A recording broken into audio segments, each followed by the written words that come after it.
안녕하세요, 이모고입니다. 히로시마 특집 세 번째 시간이 되겠네요. 이번에는 카베센을 다뤄보고자 하는데요. 지도로 보시면 이 노선입니다. 일단 히로시마 역에서도 카베센으로 향하는 열차에 탈 수는 있지만 카베센 자체는 요코가와역부터 시작이 됩니다. 카베센의 경우 주거지를 중심으로 뻗어 있는 노선이기 때문에 사실 특별히 볼거리가 있는 노선은 아닙니다. 그럼에도 불구하고 카베센은 역사적으로 많은 스토리가 담긴 노선입니다. 그래서인지 개인적으로는 히로시마 주변 노선 중에서는 가장 흥미로운 곳이라고 생각을 합니다. 이 노선은 이야기할 것이 많기 때문에 영상을 두 개로 나누어 볼 예정입니다. 오늘은 먼저 카베센의 과거를 이야기해보는 시간을 가질 것이고요. 다음 영상에서는 직접 카베센에 탑승도 하고 비교적 최근의 이야기를 해보고자 합니다. 자, 그럼 오늘은 과거 이야기가 될 텐데요. JR의 민영화 이전 당시 국철의 행태를 엿볼 수 있기 때문에 이를 통해서 한국철도의 미래를 시청하시는 여러분들과 함께 그려보는 것도 재미있을 것 같습니다. 자, 그래서 오늘은 어디로 가냐고요? 오늘은 히로시마의 피서지 중 하나인 산단키오라는 곳에 가보려고 하는데요. 일단 가서 이야기합시다. 목적지에 거의 다 가기 전에 미치노 에키라고 하는 국도 휴게소 같은 곳에 잠시 들렀습니다. 그리고 제가 정말 좋아하는 야마메노 시오야끼라고 해서 우리나라 말로 하면 산천어 소금구이가 되겠네요. 단순히 이걸 먹고 싶었어요. 그리고 근처에 보니까 뭔가 선로가 놓여있을 법한 곳이 보입니다. 슬슬 오늘 이야기할 철도가 드디어 등장하기 시작했습니다. 자, 이제 차를 타고 출발을 하겠습니다.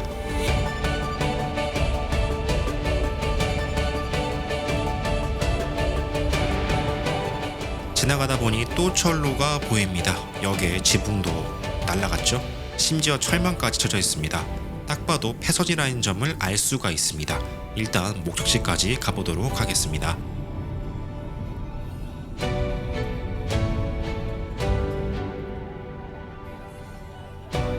거의 다 왔는데요. 저기 위에 언덕으로 보이는 곳을 보니까 딱 저쪽에 열차가 다니던 길이라는 것을 예상해 볼 수가 있습니다. 그나저나 내리고 나서 알았는데요. 주차장을 잘못 찾아갔습니다. 입구 근처에도 주차장이 있더라고요. 다시 이동을 했습니다. 위에 다시 주차를 했습니다. 아마도 이곳이 역과 승강장이 있던 자리인데 다 주차장이 되어버렸네요. 이곳이 본래 카베센의 종점역이었던 곳입니다. 노선을 보시면 이렇게 되어 있습니다. 아키 카메야마 이후부터 산단키오 구간은 현재 폐선이 된 구간이 되겠습니다. 그리고 산단키오가 종점이라고 말씀을 드렸지만 여기에는 환상의 철도라고 불리우는 또 다른 철도 이야기가 있는 곳이라 오늘은 차례차례 이 이야기들을 풀어나가고자 합니다. 주위를 보아하니 신형 야쿠모 영상에서도 말씀을 드렸지만 일본 치고쿠 지방의 특징 중 하나죠. 발전소입니다. 산 위 여러 곳에 있는 물을 한 군데로 끌어 모아서 떨어뜨리면서 발전을 하는 방식입니다. 산단키오가 일본 백경 중에 하나라고 적혀있네요. 제가 놀란 게 서양인도 여기까지 찾아오더라고요. 실제 버스도 다니고 있긴 해서 오는데 어려운 곳은 아니지만 아마 일본에 사시는 분들이 아닌 이상 이곳까지 찾아오는 한국인은 거의 없지 않을까 싶습니다.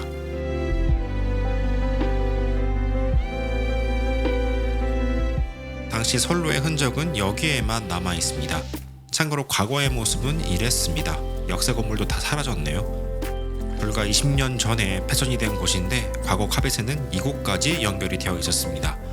이방 산단교에 온 겸 잠깐만 안쪽을 돌아보고 본격적으로 철도 이야기를 해보도록 하겠습니다. 코스는 계곡을 따라 쭉 올라가게 되어 있는데요. 풀코스로 가면 편도로만 3-4시간 정도 소요가 됩니다. 경사가 완만한 편이라서 트레킹하기에는 딱 좋은 곳입니다. 특히 여름에는 꽤나 시원한 곳이기도 하고 가을에는 단풍이 이뻐서 찾는 현지인들이 많습니다. 안쪽으로 들어가면 배를 타는 곳도 있습니다. 저는 카베센과 관련해서 영상을 찍을 것이 남아있었기 때문에 딱 30분 정도만 들어갔다가 바로 나왔습니다. 들어가자마자 카약을 타고 있는 사람들도 눈에 띕니다. 물은 굉장히 깨끗해 보였어요. 일본에서는 공기가 좋으면 공기가 맛있다라고 표현을 하는데 딱 그 느낌이었습니다. 지금 리뉴얼 공사가 들어가고 있는 호텔의 모습입니다. 나중에 완성이 되면은 풀코스 트레킹 겸 묵는 것도 나쁘지 않을 것 같습니다. 산책 시간이 따로 제한되어 있지는 않지만요. 조명 설비가 없기도 하고 야생동물이나 낙석 위험이 있기 때문에 되도록이면 오후 5시까지는 돌아오라라는 메시지가 여기 적혀 있었습니다. 오늘은 철도 이야기가 좀 길어질 수도 있기도 하고 이것은 메인이 아니기 때문에 안에서 찍은 영상 몇 컷만 보여드리고 바로 넘어가도록 하겠습니다.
네, 잘 보셨나요? 다시 다음 목적지로 향하는 중이고요. 되돌아가는 길은 구선로를 보기 위해서 고속도로가 아닌 국도로 이동을 하였습니다.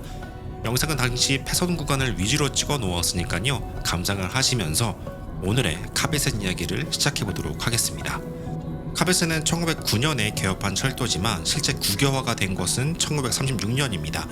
국유화 당시 선로는 요코가와와 현재 카베역까지였고요. 국유화 하자마자 현재 아키카메역을 비롯해서 아키 이무로까지 개통을 하게 됩니다. 시기가 시기이다 보니 중간에 전쟁이 있었죠. 그 때문에 잠시 공사가 멈추기도 했지만 전쟁이 끝난 이후에도 계속해서 연장을 해나가게 됩니다. 당시 국철은 전쟁 때문에 중지된 노선을 다시 건설해 나가고자 하는 분위기가 있었고 카베센 역시 예외는 아니었죠. 하지만 전후의 일본은 과거와는 다른 점이 하나 있었습니다. 차츰차츰 자동차의 발달로 점점 자동차 사회로 변해가기 시작했다는 것이죠. 이 때문에 지방 노선의 경우 점점 더 승객이 줄어들게 되는 위기를 맞이하게 됩니다. 물론 카베센도 예외는 아니었습니다. 그리고 첫 번째 위기가 찾아오게 됩니다. 1968년 카베역과 카케이역 구간이 적자 83선에 뽑히게 되었고요. 폐선 권고를 받게 된 것이죠.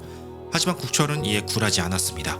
지속적으로 역을 늘려가면서 노선을 이어나가기 시작합니다. 어차피 세금으로 굴러가는 것 때문이었을까요? 무슨 자신감이었는지 몰라도 자신들의 목표를 이루기 위해서는 폐선 권고에도 굴하지 않는 모습을 보여주는 것이 바로 국철이었습니다. 실제 83개의 노선 중에 당시 폐지가 결정된 노선은 단 13개밖에 되지 않았다는 점에서 단순히 권고에 그쳤다는 것을 알 수가 있습니다. 그리고 결국 1969년에 산단교역까지 개업을 해버리고 맙니다. 하지만 아무리 봐도 승객이 점점 줄어드는데 왜 당시 국철은 끝까지 건설을 하고자 했을까요? 답은 다시 전쟁 이전으로 갑니다. 당시 국철은 산인지방과 산요지방을 잇는 인요 연락선을 지으려고 계획했었습니다. 일명 이마후쿠센. 실제로 전쟁 전에 시모구역에서 이와미 이마후구역까지는 건설이 진행되어 있었습니다. 최종적으로는 이마후쿠센을 산다교까지 노선을 이어서 완성을 시키려고 했던 것이죠. 하지만 전쟁 후에 이걸 다시 건설해보려고 하니까 이미 건설한 이마후쿠센은 수해 등의 피해가 있어 복구 공사가 불가피했다는 점, 점점 자동차 사회로 변해가고 있는 점에서 소요시간 단축이 이루어지지 않으면 경쟁에서 밀릴 것이라는 우려심이었을까요? 이젠 아예 루트 자체를 바꾸기로 결정을 합니다. 동창역을 기존의 시모코역에서 하마다역으로 변경. 여기에서 집중해서 보아야 할 것이 산단교와 하마다 간의 이마후쿠센 구간을 평균속도 시속 100km로 주행할 수 있는 노선으로 계획을 하였다는 겁니다. 기존에 계획된 선은 하천을 따라 선로가 놓일 예정이었지만 새로운 루트는 터널과 다리를 이용해 최단 루트로 노선을 이으려고 했었죠. 그리고 여기에서 끝나지 않았습니다. 지금의 카베센과는 별도로 히로시마와 산단교 구간마저 직선에 가까운 추가 지하선로를 만들 계획까지 하고 있던 것이죠. 소요시간 목표는 단 55분. 지금 가장 빠르다는 슈퍼 하쿠토가 도토리와 카미고오리 간을 1시간 10분 정도에 주파를 하는데요. 만약에 지금의 열차 성능 기준으로 한다면 55분보다 더 빠르게 주파가 가능했을 것으로 생각이 됩니다. 당시 국철이 소요시간 단축이나 등속에 진짜 미쳐있던 시기이기도 한데요. 그 분위기를 여기에서 바로 알 수가 있습니다. 돈은 문제가 안 납니다. 어차피 건설비는 세금이고 자신들은 자동차를 이기는 철도 노선이 더 중요했기 때문입니다. 결국 이마우쿠세는 1974년 건설이 시작되기 시작합니다. 아시는 분은 아시겠지만 이와 비슷한 케이스가 바로 호쿠리쿠 쪽을 연결하기 위한 노선이었죠. 현재 호쿠오쿠센의 시작도 국철 시기였습니다. 참고로 이 노선은 호쿠리쿠 신칸센이 개업하기 전에 하코타카가 시속 160km로 운행을 했던 노선입니다. 당연히 표준계가 아닌 협계입니다. 하지만 이러한 무차별적인 노선의 건설의 끝은 막대한 적자였습니다. 이 적자 문제 때문에 1980년 국철 재건법이 제정이 되었고요. 새로운 노선의 건설이 모두 동결되는 상황에 이르면서 조건을 만족하지 못하는 신선들은 전부 폐기가 되고 맙니다. 추가로 아까 말씀드린 슈퍼 하쿠토 치즈 급행선이 있죠. 그것도 당시에 국철이 지으려고 했다가 공사가 동결된 노선입니다. 나중에 지자체가 직접 돈을 들여서 완성시킨 노선이죠. 그리고 국철의 이런 운영의 결과는 요금의 대폭 인상, 그리고 JR 분할 민영화가 되는 수순을 밟게 됩니다. 그리고 아까 말씀드린 폐선 공고를 받은 83개 노선도 대부분 민영화 이전에 정리가 되어버립니다. 카베스는 다행히 이 시기에도 폐선의 위기를 넘기긴 하였습니다만 지속된 적자, 그리고 열차를 증편하면 이용객이 늘지 않을까란 시험에도 별다른 성과가 없자 결국 2003년 카베와 산단교 구간의 폐선이 결정되었다는 이야기입니다. 그리고 여기서 한 가지, 폐선이 된 구간 안에 아키카메야마역이 있어요. 근데 지금은 아키카메야마역은 운영 중이죠. 이 이야기를 다음 영상에서 할 예정입니다. 만약에 아까 말했던 고속선이 생겼다면 히로시마가 어땠을까라는 생각을 하게 됩니다. 제레선 특급이 편성이 되었을 것이고 산단교는 지금보다도 관광지화가 되어 있을 것이며 산인지방의 하마다는 시마네에서 가장 큰 도시인 마츠에만큼 커지지 않았을까라는 상상도 해보게 됩니다. 마지막으로 당시 역 중에 하나였던 야스노역에 방문하려고 합니다. 야스노 하니까 롤이 생각나네요. 참고로 저는 와우나 스타크래프트 세대라서 잘은 모르고요. 롤체만 간혹 하곤 합니다. 야스노역에 오면 이렇게 당시 역사와 승강장, 그리고 운행하던 키아 58개 열차를 보존해 놓고 있습니다. 우리가 아직까진 볼 수 있는 키아 요마루죠. 키아 40개 있잖아요. 그것보다 한 세대 더 오래된 녀석이라고 보시면 되겠습니다. 보시다시피 차량 상태는 그다지 좋지가 않습니다. 이건 JR에서 관리하고 있는 것이 아니라 순전히 지자체에서 관리하고 있는데요. 열차 천장에서 물이 새서 천막을 씌워놓고 없애버릴지 보존할지 고민했던 적이 있었어요. 결국 보존으로 가닥을 잡은 것 같은데 앞으로 어떻게 될지는 잘 모르겠습니다. 아까 풍경을 보신 분들이라면 아시겠지만 카베슨 자체가 풍경이 꽤나 좋은 노선입니다. 폐선이 되기 전에 한 번쯤 타보고 싶었는데 아쉽네요. 그리고 앞에 보이는 나무가 벚꽃나무인데요. 여기가 봄에 오면 벚꽃과 함께 열차를 찍을 수가 있어서 진짜 이쁘게 나오는 곳 중에 하나입니다.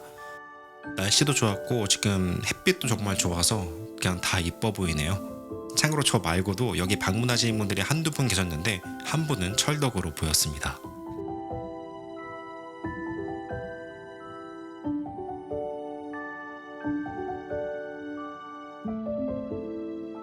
녹이 많이 쓸기도 했고 열차 내부에도 비가 새는 것 때문에 저렇게 빗물을 받기 위한 바가지라고 해야 될까요? 열차 내부에 놓여있는 것이 많이 안타까웠습니다.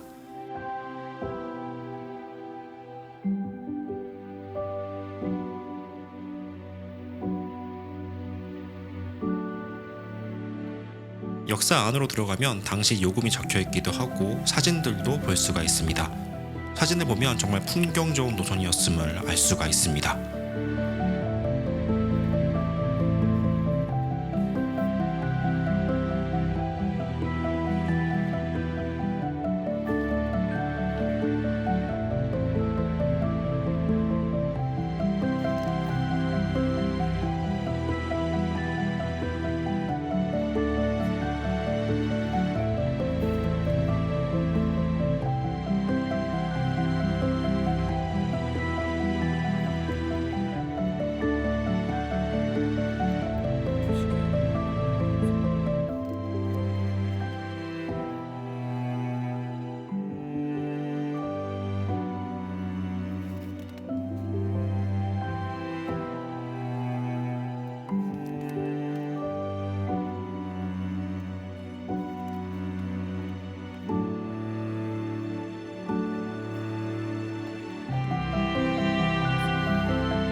방문자 노트.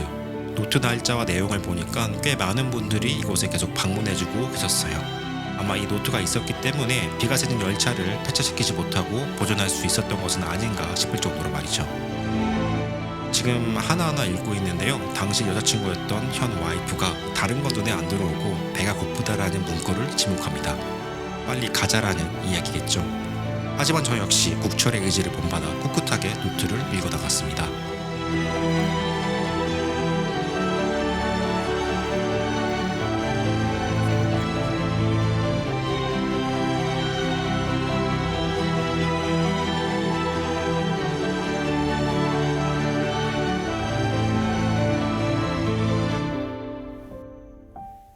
방금 봤던 차량은 1964년에 제작된 차량이었네요.